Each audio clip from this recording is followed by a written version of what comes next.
O João Oliveira 7L mandou. Salve, salve família. Bruno, como fazer para tirar o monopólio do dinheiro das mãos do Estado? E qual o grande problema de ser dependente do Estado nesse quesito? Vou até pegar uma frase aqui do economista que eu já citei no podcast, o Hayek. Ele escreveu em 1976: eu não acredito que teremos um bom dinheiro de novo antes de tirá-lo das mãos do governo. Isto é, não podemos tirá-lo violentamente das mãos do governo. Tudo que podemos fazer é, por algum caminho direto, introduzir algo que eles não podem parar. E aí eu dei aquele exemplo do pessoal mandando cartas para o Facebook para parar a criação da moeda deles, né? Como é que você vai mandar carta para o Satoshi Nakamoto, que criou o Bitcoin? Ninguém sabe quem ele é. E mesmo que descubra, ele não tem mais influência sobre a rede, porque está descentralizado.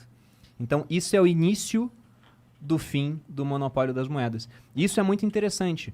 Você tem várias pessoas nos Estados Unidos, Bill Gates já falou isso, o Charlie Munger, que é o sócio do Warren Buffett, um dos investidores mais bem-sucedidos, que o Bitcoin é uma involução.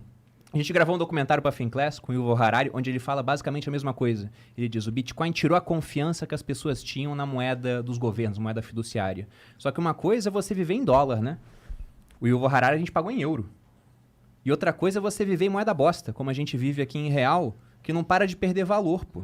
Não para. Então, para esses caras terem a opção de alocar parte do que eles têm em termos de patrimônio em um ativo digital escasso, que é um feito tecnológico incrível, porque é difícil ter alguma coisa escassa digital. Eu posso mandar o mesmo e-mail para 1 milhão de pessoas. Aquele negócio é único. E aquilo tem se valorizado com o tempo porque é tão escasso que se cada milionário no mundo quiser ter um Bitcoin, não tem como, porque a gente tem uns 50 milhões de milionários, aquilo tende a subir de valor. E o Bitcoin é só a ponta do iceberg de um monte de coisas que estão vindo através de tecnologia de criptomoeda. Então, o começo foi isso aqui, foi criar algo que os governos não podem parar. Porque se o governo brasileiro hoje decidir, sei lá, Bolsonaro vai lá e assina, ei por bem, manda o quê? O Bitcoin tá proibido, tá ok, e é isso aí. Pá! O que acontece? Nada. O Brasil só perde com isso.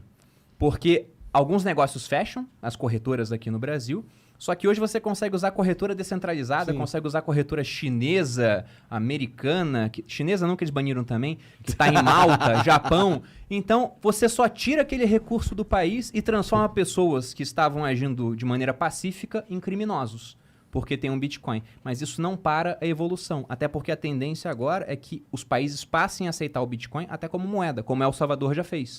É um país muito pequeno, mas é o princípio, né? Começa com um país pequeno, daqui a pouco tem um outro país grande aceitando. Se eu fosse chutar aqui, eu diria, por exemplo, que países que têm moedas muito ruins, como a Argentina, o Brasil, deveriam adotar isso, mas eu acho que quem vai adotar primeiro são aqueles mais interessados em enfraquecer o dólar, como, por exemplo, os russos. Porque hoje, por exemplo, o que é o trunfo do dólar? O trunfo do dólar é que, por exemplo, todo mundo precisa de petróleo, né? E petróleo é negociado em dólares. Então, como todo mundo precisa de petróleo e petróleo é negociado em dólares, todo mundo precisa de dólar. Aí isso faz o quê? Os americanos podem criar trilhões de dólares, aumenta a oferta, dinheiro é como qualquer outra coisa. Só que a demanda é muito alta por dólares. Se o Brasil fizesse 10 vezes menos do que isso e aumentasse essa oferta, como a demanda ela é só nossa e de alguns vizinhos, a gente teria uma hiperinflação, muito dinheiro aqui no país. Então, quando você começa a pensar que essas transações de petróleo, de commodities internacionais aí, podem ser liquidadas em Bitcoin, se eu fosse um governo que está interessado na diminuição do poder do dólar, eu começaria a oferecer essa solução. Vamos fazer essa transação em Bitcoin. Entendi, o petróleo e Bitcoin.